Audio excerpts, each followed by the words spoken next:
बिहार में होने जा रहे उपचुनाव को लेकर इन दिनों राजनीतिक गर्मागर्मी काफी तेज हो गई है। उपचुनाव वाली सीटों यानी कि तरारी, बेलागंज, इमामगंज और रामगढ़ की विधानसभा सीटों पर जोरदार चुनाव प्रचार चल रहा है। इन सभी सीटों पर 13 नवंबर को वोटिंग होगी और 23 नवंबर को वोटों की गिनती की जाएगी। बिहार में अगले साल नवंबर में विधानसभा के चुनाव होने हैं और उससे पहले इस उपचुनाव को सेमीफाइनल माना जा रहा है।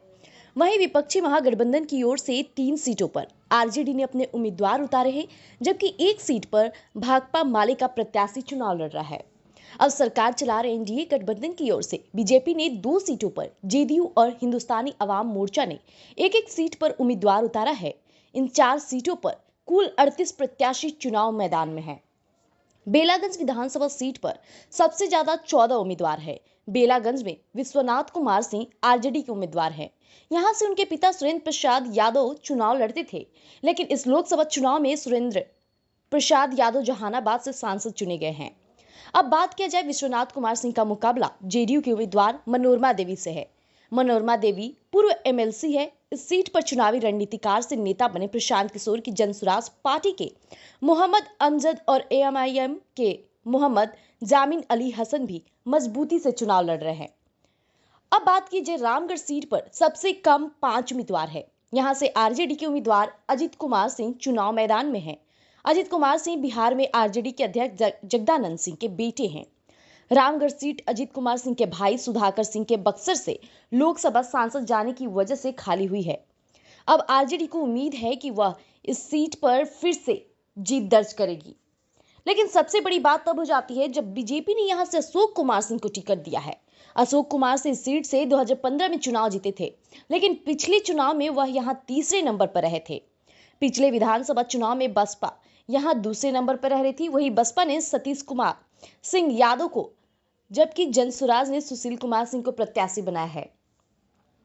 वहीं इमामगंज सीट पर हिंदुस्तानी अवाम मोर्चा ने पार्टी के राष्ट्रीय अध्यक्ष और केंद्रीय मंत्री जीतन राम मांझी के बेटे संतोष सुमन की पत्नी दीपा को चुनाव लड़ाया है।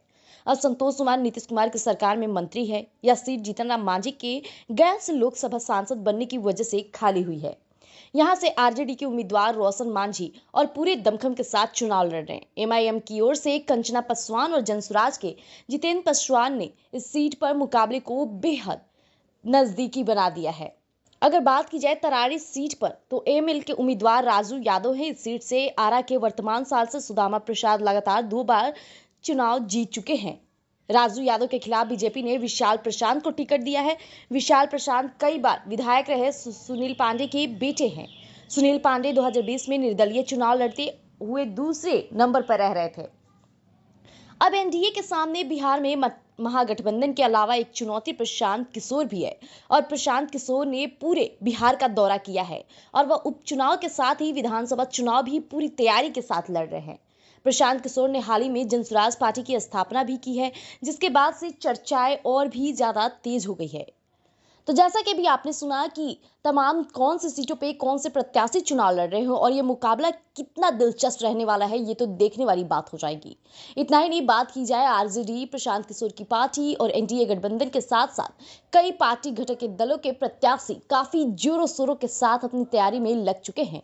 और वहां पे जिन सीटों पर चुनाव लड़ने वाले हैं, वहां में जनता में सबसे ज्यादा दिलचस्पी देखने को मिल रही है। तो आप भी देखना मत भूलिएगा और ऐसी तमाम खबरों के लिए बने रहिएगा एक न्यूज़ 24 पर। धन्यवाद।